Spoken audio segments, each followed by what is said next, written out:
Joe Biden and Kamala Harris are the winners in the U.S. presidential election. We'll talk about what Harris's historic win means for Caribbean Americans. Caribbean Americans also score victories in U.S. congressional and local races. We'll break down the election with People's Politics host Marlon Hill. St. Kitts and Nevis is leaving CARICOM's so-called travel bubble. Tourists in Bermuda are fined thousands of dollars for breaking quarantine rules. Police in Guyana offer a $3 million reward for information in the murder of 3 teenage boys. The CDC is lifting its no-sail order, clearing the way for cruise ships to return to the Caribbean. And we talk to Guyanese-born children's book author Yolanda T. Marshall about bringing the culture and flavors of the Caribbean to young readers.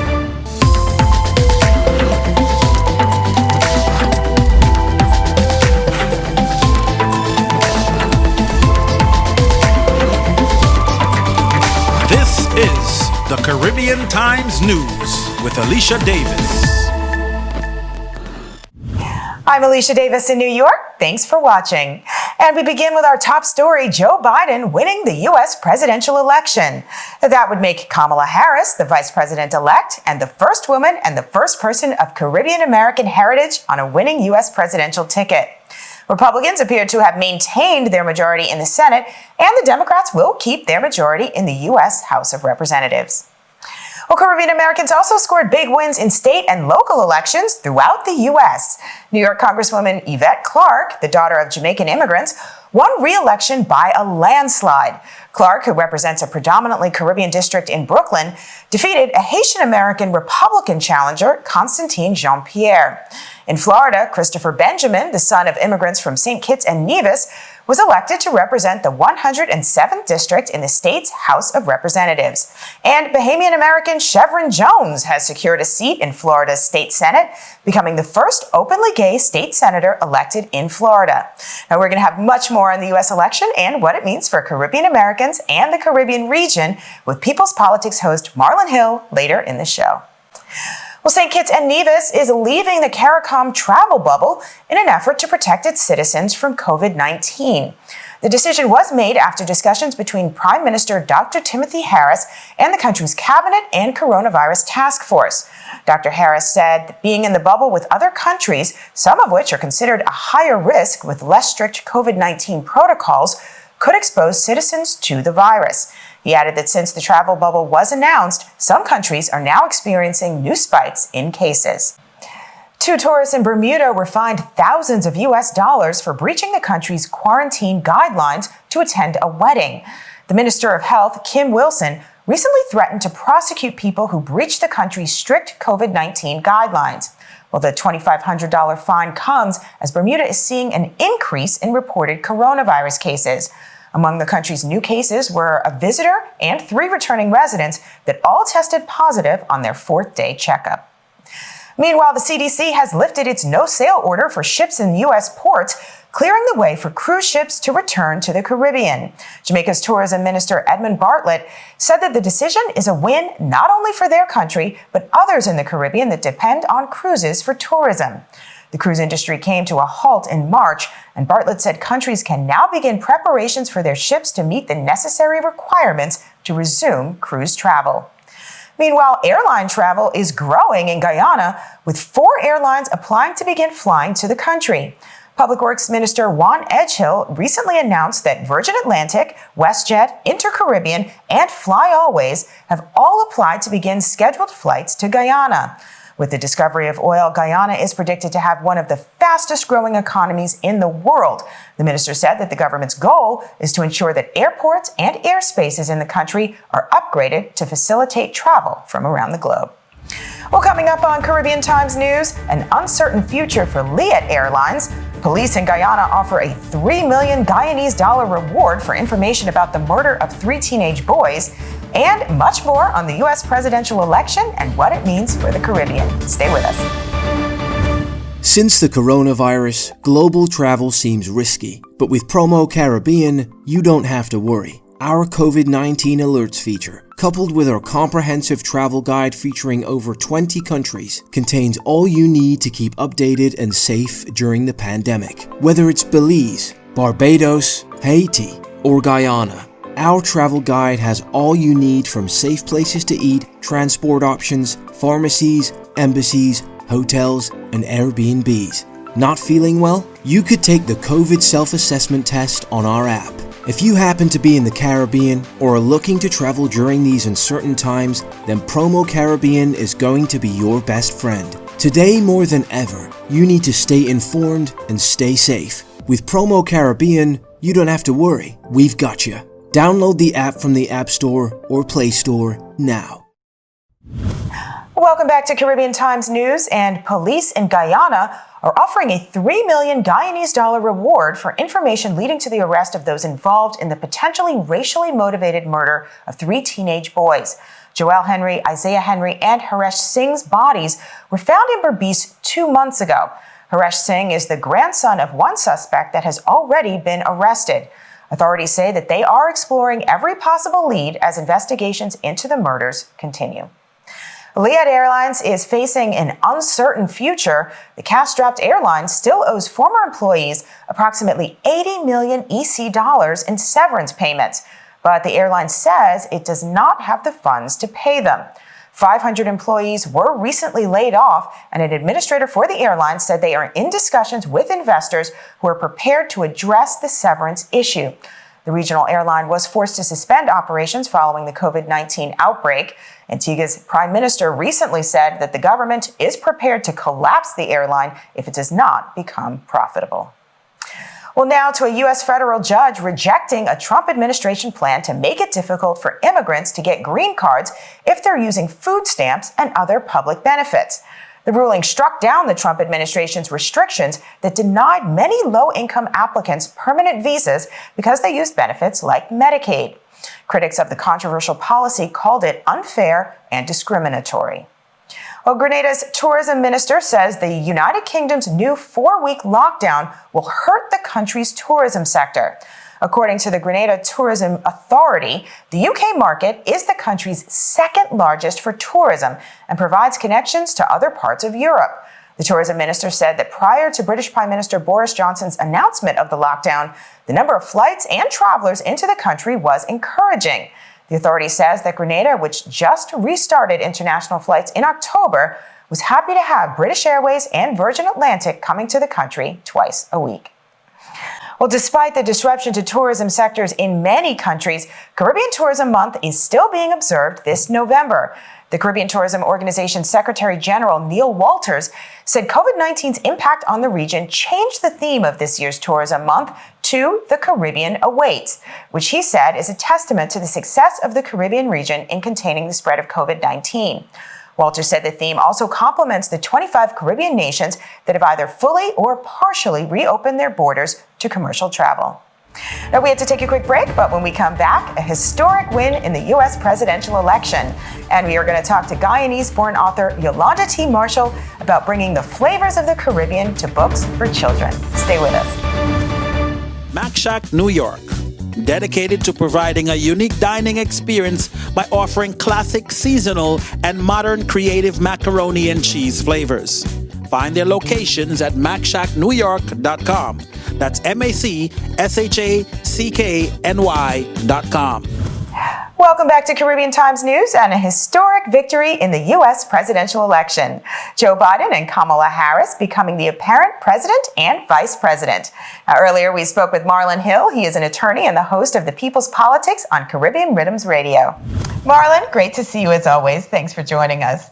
Great to see you post-election. Now, this was a historic win in so many ways after days of counting. What does it mean for Caribbean Americans and the Caribbean region that Joe Biden is the apparent winner? It's a big, big deal. I mean, the popular vote has increased to historic levels. And we're looking at states that were different from 2016. You have large Caribbean American populations in states like Georgia, the Philadelphia area. And even though we lost Florida or even Texas, the communities continue to grow there and continue to have an impact on the electoral votes as well. And now President Trump is making false claims about the election, saying that he was cheated. As an attorney, what do you make of all these lawsuits that the administration is filing?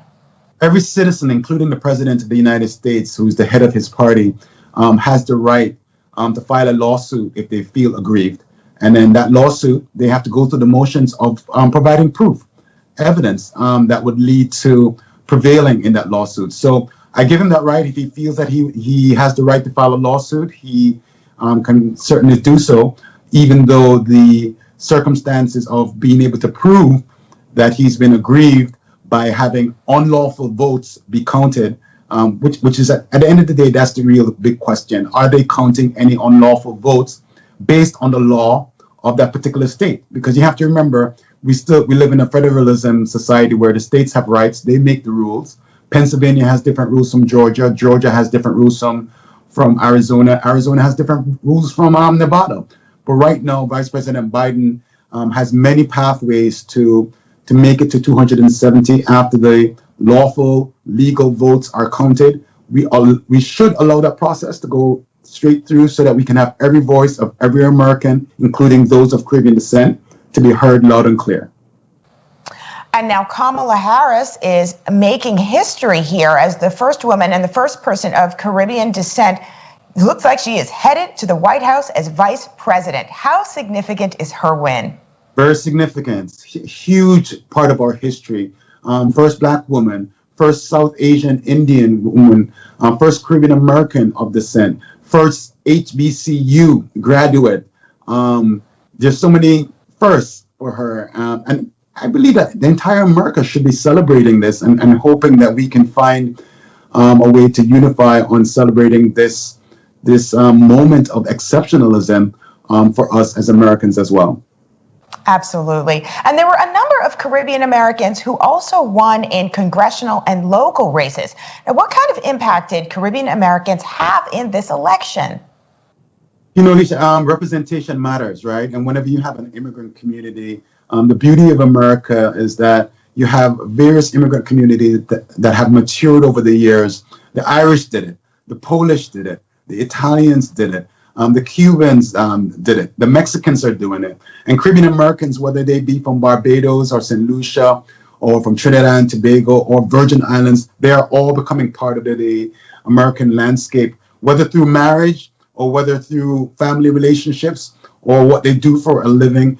It is really a beauty to see, even now, though, that the community is maturing to a place where they can have such a significant impact on the electoral votes. That's when you know that you have fully arrived and you can raise the torch of the Statue of Liberty. Yeah, we're really seeing it making impact at all levels in this election. But looking at the congressional races overall, the Republicans did better than many expected. It looks like the Republicans are going to hold the Senate and Mitch McConnell is going to remain the Senate Majority Leader. What does that mean for gridlock in Washington? You know, it is the current status of the political landscape in America. We still have a lot of apprehension on whether or not they would like to give all the power to one particular party. So they're holding that back as a checks and balances. I think that's what's really occurring, and we really shouldn't be afraid of that. Both parties need to listen very carefully as to what the American public is saying, whether that person is speaking from Detroit, or whether that person is speaking from Atlanta, or whether that person is speaking from Miami. There's some very subtle messages there that both parties should pay very close attention to, because in a snap, we're going to be in 2024 talking about another election cycle. And, you know, irrespective of what's going to happen with the results with this election, I do expect President Trump to still have an impact on the Republican Party. And then also the Democrats are also going to be going through an identity crisis as well. As you look at these different chess pieces across these United States, these blue states, red states may not necessarily be as colorful as they appear to be. It's an important takeaway. I mean, you have said that every vote counts, and we certainly saw that in so many states that were very close. What lessons should we take away from this election? Here's some very important lessons. First and foremost, you have to organize on the ground and meet voters where they are. You also have to recognize that America has different layers. Black people, Black voters have different layers. The Black voter in Atlanta is different from the Black voter in Philly. The white voter that is in Detroit is different from the white voter that is in Phoenix, Arizona. So you have to meet voters where they are. You can't make generalizations, including within the Hispanic community. And then both parties are going to have to speak to those different layers and not presume that a person that is of color, because some people don't even want to be referred to as a person of color, depending on who they self-identify themselves as on the U.S. Census. That's another lesson that is going to be at play. Money doesn't mean everything at the end of the day in elections as well. And finally, we must ensure that every person understands the importance of their vote, whether they do it by mail, whether they do it early in person, or they go on election day. I'm hoping that we can move to a legal framework where we can know the results on election day as opposed to waiting days or even weeks. And I think the states need to understand that they need to get on the same page as far as that's concerned. That would be great. Well, this has been a historic election. Marlon, thank you so much for joining us. That was Marlon Hill, attorney and host of the People's Politics on Caribbean Rhythms Radio. And coming up, we are going to talk with Guyanese-born children's book author Yolanda T. Marshall, and a Nickelodeon resort in the Dominican Republic reopens its doors. That's just ahead. Mac Shack, New York, dedicated to providing a unique dining experience by offering classic, seasonal, and modern creative macaroni and cheese flavors. Find their locations at macshacknewyork.com. That's MACSHACKNY.com.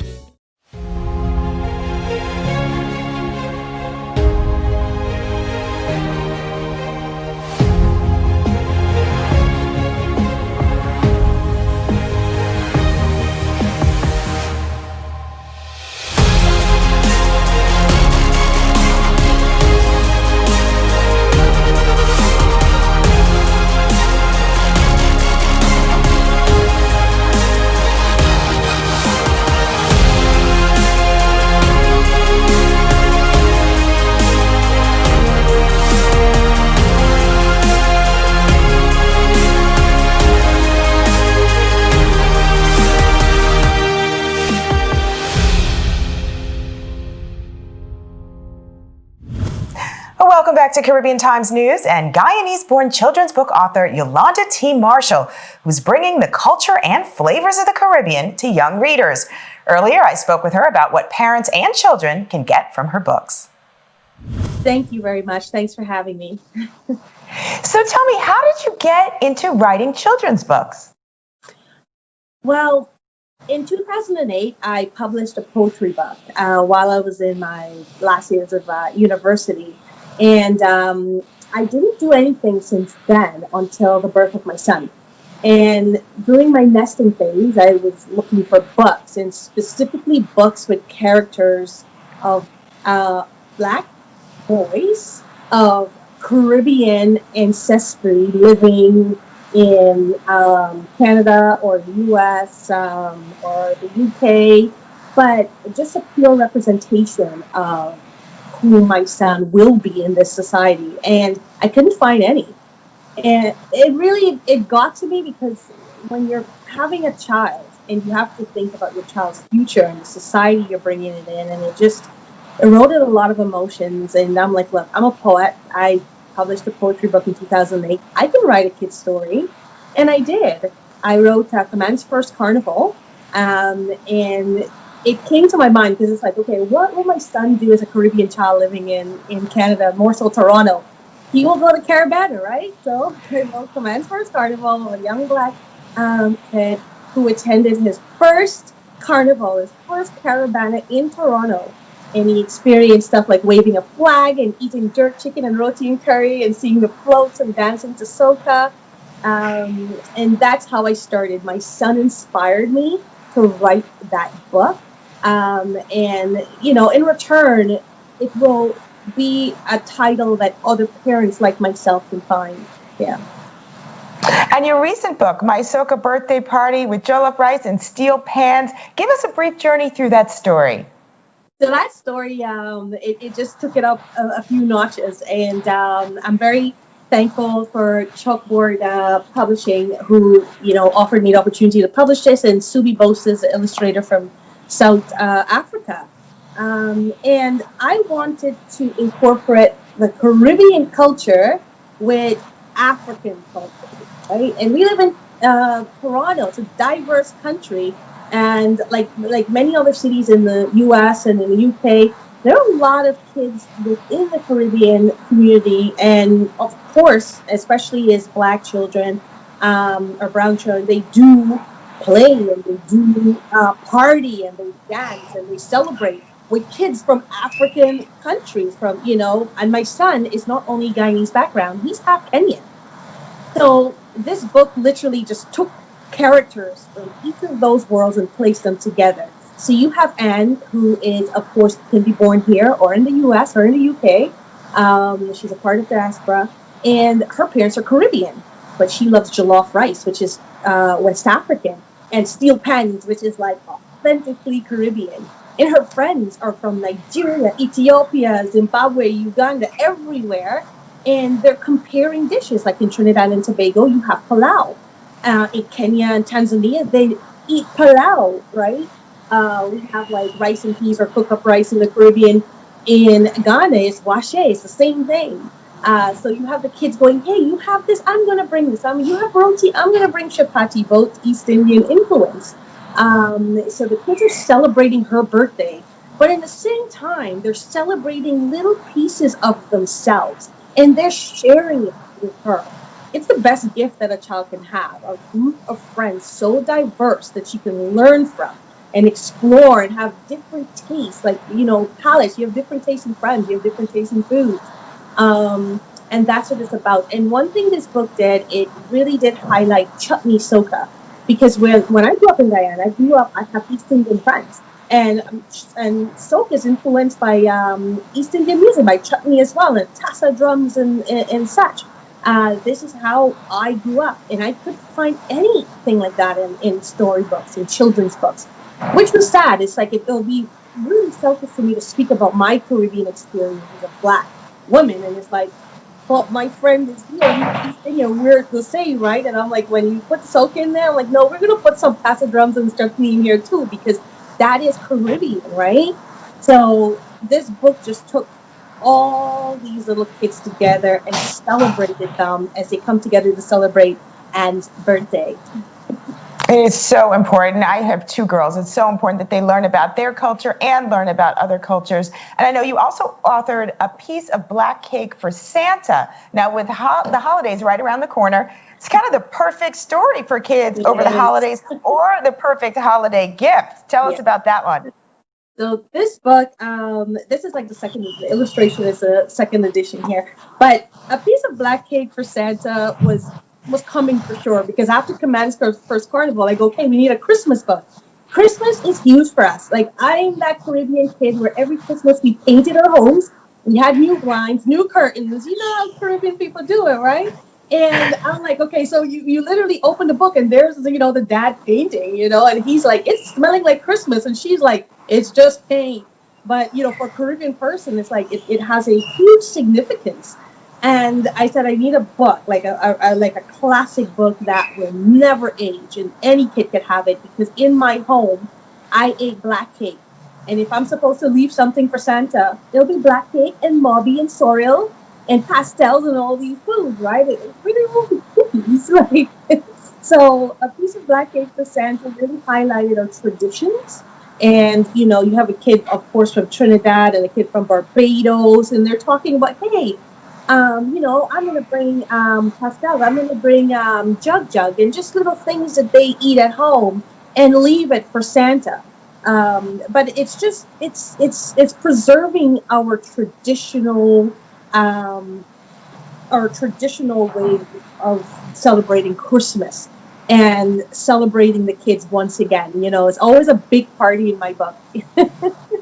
It's a perfect way to teach them and to celebrate those traditions. And very quickly before we go, just tell us, where can parents purchase your books? So my books are available at Barnes & Noble. You can get them at Barnes & Noble, Amazon for sure. And in Canada, it's in our local bookstores, like a different book list, another storybook. And they're also in, most of them, the new one isn't, but most of them are in Apple iBooks. be headed there. But yeah, it's available everywhere. At least most chains selling books. Yeah. Beautiful. All right, parents, you can put those on your holiday list. Ms. Marshall, I want to thank you so much for joining us. Thank you very much for having me. And finally, in our Caribbean Moment by Caribbean Journal, the Dominican Republic's all-inclusive Nickelodeon Hotels and Resorts is reopening its doors. Filled with fun for the kids like SpongeBob SquarePants and Dora the Explorer interactions, the Punta Cana Resort is reopening with a comprehensive health and safety program developed in conjunction with the Mayo Clinic and endorsed by Deepak Chopra.